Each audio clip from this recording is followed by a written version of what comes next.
Assalamualaikum warahmatullahi wabarakatuh. Kami dari kelompok 6, Apoteker Angkatan 36 akan memaparkan hasil diskusi kami dengan materi yang berjudul Chronic Obstructive Pulmonary Disease atau penyakit paru obstruktif kronik. Dosen pengampu adalah Ibu Dr. Apriti Siska Empam dan anggota kelompok Desti Rahmadona, Fitri Widi Alima, Laras Dipani, Nur Ardi Praja, Panji Makfiro, Putri Nur Alifah, Siti Kholilah, dan Tona Iqbar.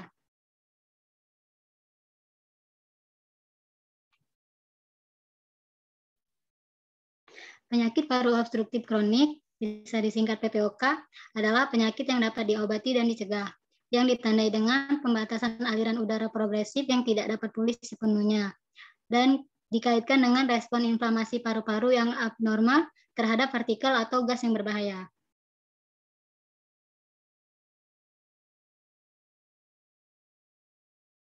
Kemudian ada dua jenis PPOK, yaitu bronkitis kronis dan emfisema.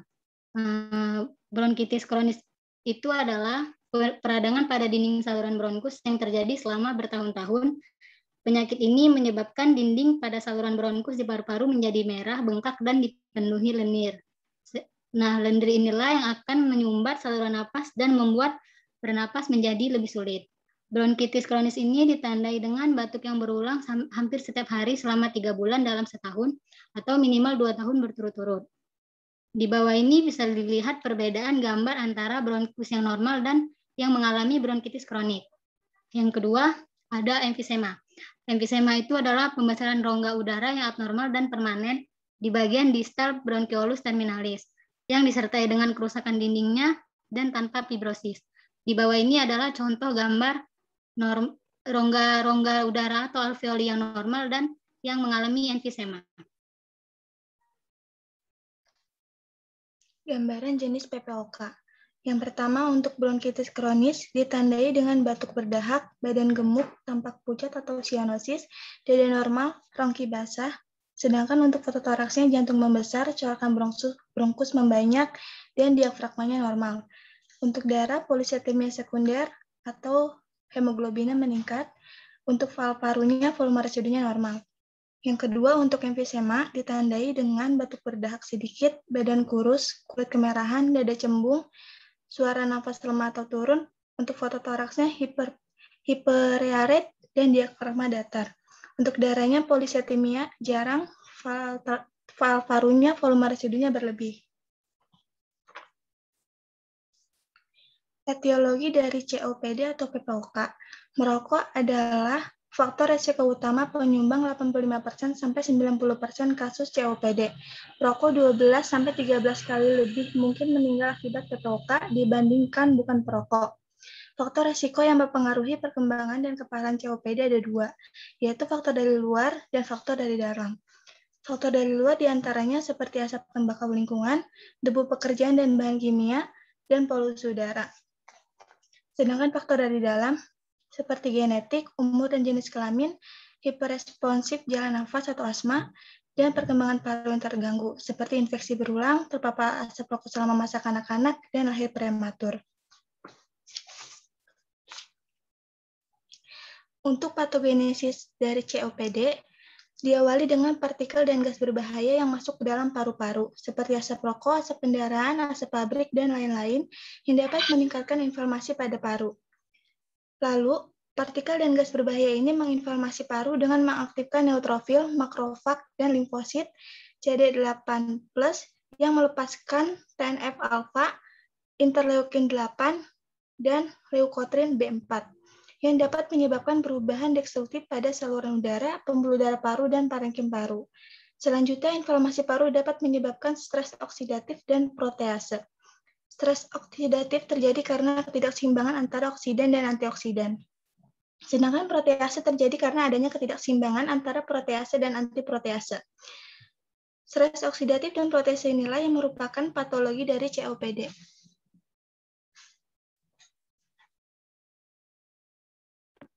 Selanjutnya yaitu derajat keparahan PPOK. di mana nilai FEV adalah volume ekspirasi paksa dan FVC yaitu nilai kapasitas vital paksa. Pada tingkat awal derajat keparahan yaitu 0 atau beresiko, memiliki karakteristik yaitu adanya gejala kronis, paparan faktor resiko, dan nilai spirometri normal. Terapi yang dapat dilakukan yaitu berupa pencegahan dengan vaksinasi influenza dan juga vaksinasi pneumokokal. Pada tingkat pertama derajat keparahan yaitu ringan dengan karakteristik pengukuran nilai rasio FEV1 berbanding dengan FVC kurang dari 70% dengan nilai FEV1 lebih dari 80% dengan atau tanpa gejala. Terapi yang dapat dilakukan dengan penambahan bronkodilator jangka pendek bila diperlukan. Selanjutnya untuk tingkat kedua derajat keparahan sedang dengan rasio FEV berbanding FVC kurang dari 70% dengan nilai FEV lebih dari 50% kurang dari 80% atau FEV 50% sampai 80% dengan atau tanpa gejala. Dengan penambahan terapi 1 atau lebih bronkodilator jangka panjang dan penambahan rehabilitasi. Untuk tingkat ketiga derajat keparahan berat dengan karakteristik rasio nilai FEV berbanding FVC kurang dari 70% dengan nilai FEV 30% sampai 50% dengan atau tanpa gejala. Terapi yang dapat ditambahkan yaitu glukokortikosteroid inhalasi jika terjadi eksaserbasi berulang. Selanjutnya yaitu derajat keparahan keempat yaitu sangat berat dengan rasio FEV berbanding FVC kurang dari 70% dengan nilai FEV kurang dari 30%, di mana adanya gagal bernafas dan atau gagal jantung. Terapi yang dapat dilakukan yaitu dengan penambahan oksigen jangka panjang. Jika gagal pernafasan kronis, maka dapat dilakukan pertimbangan perawatan bedah. Untuk presentasi klinisnya, gejalanya yaitu adanya batuk kronis sedang, produksi dahak kronis, dispenia atau sesak, di mana keadaannya lebih buruk saat berolahraga dan semakin meningkat setiap waktu.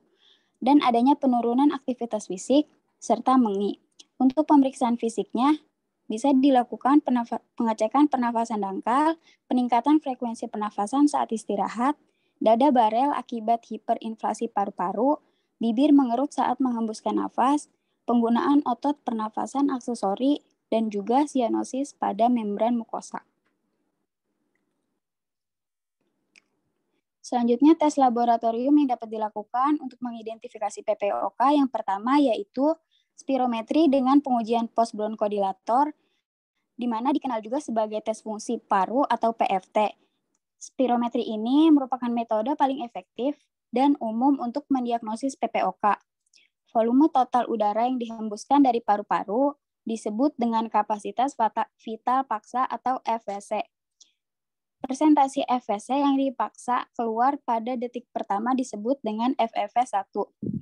FEV adalah singkatan dari volume ekspirasi paksa.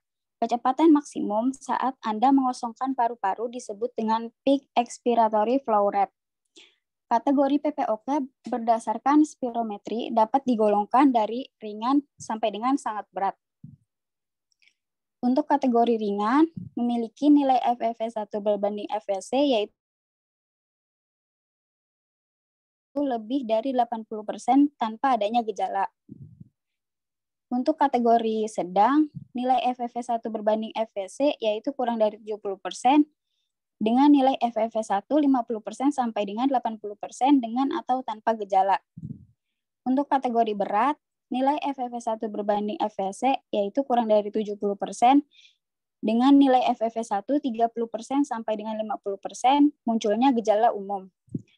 Untuk kategori sangat berat, nilai FEV1 berbanding FVC-nya kurang dari 70% dengan nilai FEV1-nya kurang dari 30% munculnya gejala yang signifikan.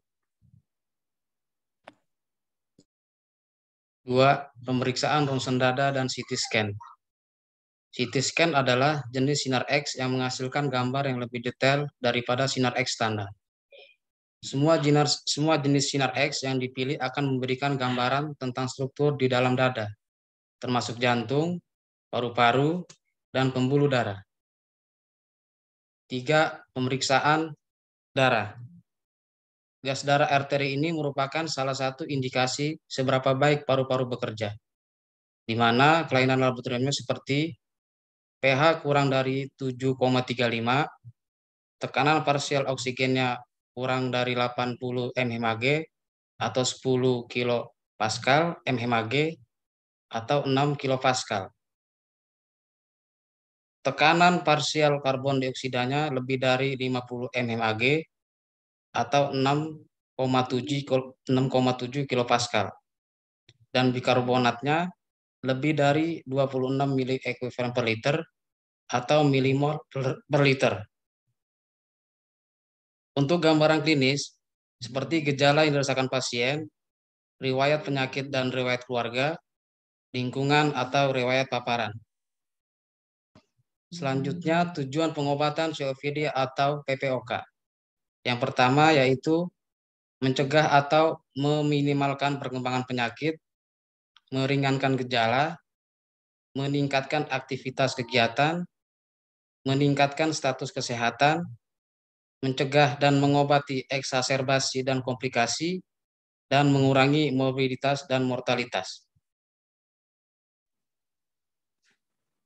Tata laksana pengobatan COPD atau PPOK.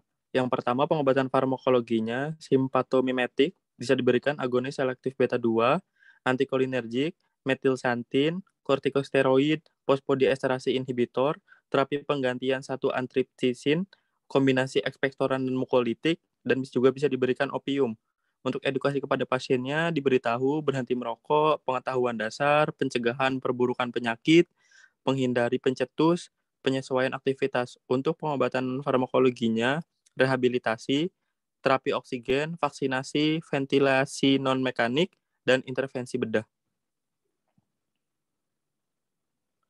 Terapi farmakologinya, pendekatan farmakoterapi awal PPOK berdasarkan penilaian gabungan dari pembatasan aliran udara, keparahan gejala, dan resiko eksaserbasi.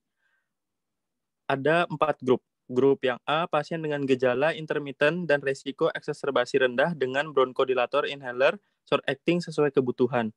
Untuk grup B, saat gejala menjadi lebih persisten, mulai bronkodilator inhaler kerja lama atau long acting bisa diberikan. Untuk grup C dan grup D, untuk pasien dengan resiko tinggi eksaserbasi, pertimbangkan untuk menggunakan inhaler kortikosteroid. Ini ada tabel kombinasi assessment of COPD severity. Untuk kategori A, eksaserbasinya 0-1 tahun dialaminya. Untuk grup B, 0-1 tahun. Untuk grup C dan grup D, lebih dari 2 tahun. Untuk pengobatan farmakologi atau treatmentnya, untuk pasien grup A bisa diberikan rekomendasi first choice-nya short-acting antikolinergik bila diperlukan, atau short-acting beta-2 agonis bila diperlukan. Alternatif choice-nya long-acting antikolinergik atau long-acting beta-2 agonis, atau juga bisa diberikan short-acting beta-2 agonis dikombinasi dengan short-acting antikolinergik. Untuk treatment lainnya bisa diberikan theophylline. Untuk grup B, long-acting first choice-nya long-acting antikolinergik atau long-acting beta-2 agonis. Alternatif choice-nya bisa diberikan long-acting antikolinergik dikombinasi dengan long-acting beta-2 agonis. Untuk treatment lainnya, short-acting beta-2 agonis dikombinasi dengan short-acting antikolinergik atau bisa diberikan secara tunggal dan juga bisa diberikan theophylline. Untuk grup C, first choice-nya bisa diberikan inhaler kortikosteroid dikombinasi dengan long-acting beta-2 agonis atau juga bisa diberikan long-acting antikolinergik. Alternatif choice-nya bisa diberikan long-acting antikolinergik dikombinasi dengan long-acting beta-2 agonis atau bisa diberikan long-acting antikolinergik dikombinasi dengan fosfodiesterase 4 inhibitor atau bisa diberikan long-acting beta-2 agonis dikombinasi dengan fosfodiesterase 4 inhibitor dikombinasi dengan inhaler kortikosteroid dikombinasi dengan long beta 2 agonis dan long acting antikolinergik. Atau treatment lainnya bisa diberikan theophylline atau karbocysteine.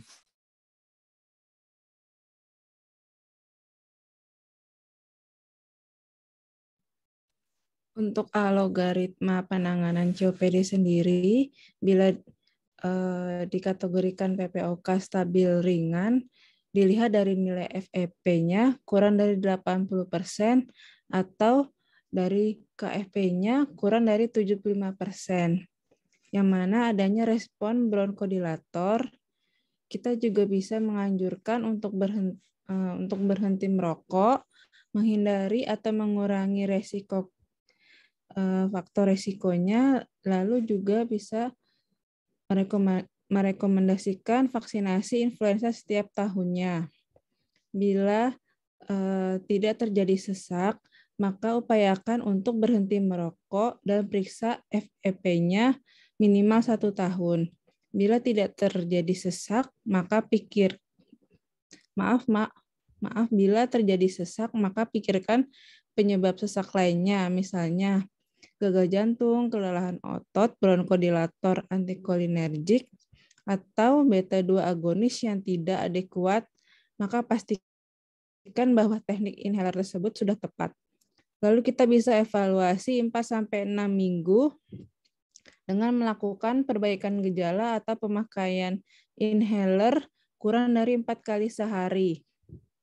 Bila tidak terdapat perbaikan gejala, maka kita dapat menukar atau menambahkan bronkodilator dengan mengevaluasikan pada minggu ke-4 hingga 6 dengan melakukan perbaikan klinis atau gejala, atau juga dengan pemakaian inhaler kurang dari 4 kali sehari. Bila ada perbaikan gejala, maka kita bisa mengevaluasikan selama 6-12 minggu. Bila tidak terjadi perbaikan gejala, maka lakukan rehabilitasi atau dapat pikirkan penyebab lain dari gejala tersebut. Yang mana penyebab lainnya bila tidak ada, maka kita bisa menilai ulang pemakaian inhaler atau bronkodilator setiap bulannya. Bila ada penyebab lainnya, maka lakukan pengobatan yang sesuai dengan benar. Selanjutnya, bila dikategorikan PPOK stabil, sedang hingga berat, maka kita bisa lihat nilai FEP pertamanya kurang dari 30 hingga 80%, atau FEP pertamanya atau KFP-nya itu kurang dari 75%, yang mana respon bronkodilatornya itu positif. Maka kita bisa periksa HB-nya, fototoraks, lalu bisa menganjurkan untuk berhenti merokok, hindari faktor resiko lingkungannya, serta bisa melakukan vaksinasi influenza setiap tahunnya dengan mengukur saturasi oksigen lebih dari 92%, yang mana akan obati penyebab sesak lainnya seperti gagal jantung, kelemahan otot, dengan memberikan inhalasi antikolinergik atau beta-2 agonis. Dengan memperbaiki gejalanya, mengevaluasi setiap 6 bulan sekali. Dengan memberikan kombinasi antikolinergik dan beta-2 agonis yang ditambah dengan bronkodilator lainnya. Lalu lihat perbaikan gejalanya selama 6 bulan, bisa ditambahkan dengan N-asetilsistein dengan dosis 600 mg per hari selama 6 bulan. Lalu bisa juga ditambahkan kortikosteroid prednisolon atau metilprednisolon dengan dosis 30 hingga 50 mg per hari selama 2 minggu. Lihat perbaikan gejalanya dan tanda objektif. Maka kita bisa men-stop kortikosteroid tersebut dan pertimbangkan penggunaan nebulizer serta rehabilitasi, atau dapat menggantikan kortikosteroid inhalasinya dengan menurunkan sampai dosis minimal yang efektif dengan dievaluasi selama 6 bulan untuk melihat monitor analisis gas darahnya per satuan saturasi oksigen. Selanjutnya untuk penggolongan obat PPOK. Untuk golongan obat simpatomimetik dengan subkelas short acting beta 2 agonis menggunakan obat albuterol, fenoterol, levobuterol, dan terbutalin. Untuk subkelas long acting beta 2 agonis menggunakan obat arformoterol, salmeterol, formoterol, indacaterol, olodairol. Golongan obat antikolinergik dengan subkelas short acting antikolinergik menggunakan obat ipratropium bromid dan oxytropium bromid. Untuk subkelas long acting antikolinergik menggunakan obat aclidinium bromid, glycopyrronium bromid, tiotropium umeclidinium. Untuk golongan obat kombinasi antikolinergik dan simpatomimetik menggunakan kombinasi SABA dan LABA dengan ipratropium bromid. Untuk golongan obat metilkantin menggunakan obat tiopilin dan aminopilin. Untuk golongan obat kortikosteroid menggunakan obat budesonid, fluticasone, dan prednisolon. Untuk golongan obat penghambat fosfodiesterase menggunakan obat roflumilast. Untuk mekanisme kerja obatnya, mekanisme kerja obat agonis beta 2 dengan autopolos mengalami dilatasi dengan menstimulasi enzim adenyl siklase untuk meningkatkan CAMP. CAMP bertanggung jawab merelaksasikan autopolos bronkial sehingga menimbulkan efek bronkodilatasi. Untuk mekanisme kerja obat antikolinergik dengan menghambat reseptor kolinergik secara kompetitif pada otot polos bronkus yang menyebabkan bronkodilatasi. Mekanisme kerja obat golongan metilkantin dapat menghasilkan bronkodilatasi melalui berbagai mekanisme termasuk penghambatan fotodiesterase sehingga meningkatkan tingkatan CAMP, penghambatan masuknya ion kalsium ke dalam otot polos, dan antagonis prostaglandin. Untuk mekanisme kerja obat golongan kortikosteroid dengan penurunan permeabilitas kapiler untuk menurunkan lender, penghambatan pelepasan enzim proteolitik dari leukosit, dan penghambatan prostaglandin. Selanjutnya, mekanisme kerja obat golongan fosfodiesterase inhibitor untuk mengurangi inflamasi dengan penghambatan pemecah intraseluler CAMP. Untuk mekanisme kerja obat terapi penggantian 1 antitripsin untuk pasien yang mengalami defisiensi AAT berhubungan dengan emfisema, terapi yang diberikan berfokus pada faktor resiko seperti merokok, terapi simptomatik dengan bronkodilator, dan terapi augmentasi dengan penggantian AAT. Mekanisme kerja obat dengan golongan kombinasi ekspektoran dan mukoliptik seperti larutan jenuh kalium iodida, amonium klorida, nasetilstein, dan guaifenesin telah dievaluasi sebagai terapi tambahan untuk pasien PPOK. Nasetilstein dikaitkan dengan penurunan yang signifikan dalam tingkat eksaserbasi di antara pasien dengan penyakit sedang saja. Bukti kuat tentang manfaat klinis kurang untuk penggunaan mukolitik secara rutin dalam pengobatan PPOK. Formulasi guaifenesin yang mengandung dextromethorphan atau pseudoephedrine tidak boleh digunakan untuk terapi pemilihan PPOK. Dan untuk mekanisme kerja obat golongan opium, terutama morfin dapat meredakan dispenia pada pasien PPOK stadium akhir. Terapi nebulisasi kadang-kadang digunakan dalam praktik klinis. Opioid harus digunakan dengan hati-hati.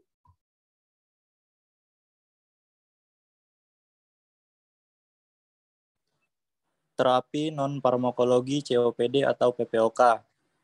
A. Penghentian merokok adalah satu-satunya intervensi yang terbukti mempengaruhi penurunan FEV1 jangka panjang dan perkembangan COPD yang lambat. B. Program rehabilitasi paru meliputi latihan olahraga, latihan pernapasan, perawatan medis yang optimal, dukungan psikososial, dan pendidikan kesehatan. C. Berikan vaksinasi yang sesuai, misalnya vaksinasi pneumokokus, influenza tahunan vaksin. D. Setelah pasien distabilkan saat rawat jalan dan farmakoterapinya dioptimalkan, lakukan terapi oksigen jangka panjang. Jika istirahat PaO2 kurang dari 55 mmHg atau SaO2 kurang dari 88% dengan atau tanpa hiperkapnia, atau istirahat PaO2 55 sampai 60 mmHg atau SaO2 kurang dari 88% dengan bukti gagal jantung sisi kanan, polisitemia atau hipertensi paru. Tujuannya untuk menaikkan PaO2 di atas 60 mmHg.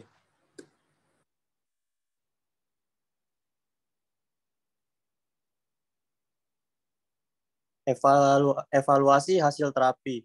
Pada PPOK kronis stabil, nilai tes fungsi paru dengan tambahan terapi apapun, perubahan dosis atau penghapusan terapi, ukuran hasil lainnya adalah skor dispenia, penilaian kualitas hidup, dan tingkat eksaserbasi. Pada PPOK eksaserbasi akut, kaji jumlah sel darah putih, tanda vital, dada radiografi, dan perubahan frekuensi dyspnea, volume sputum, dan purulen sputum pada awal dan selama eksaserbasi.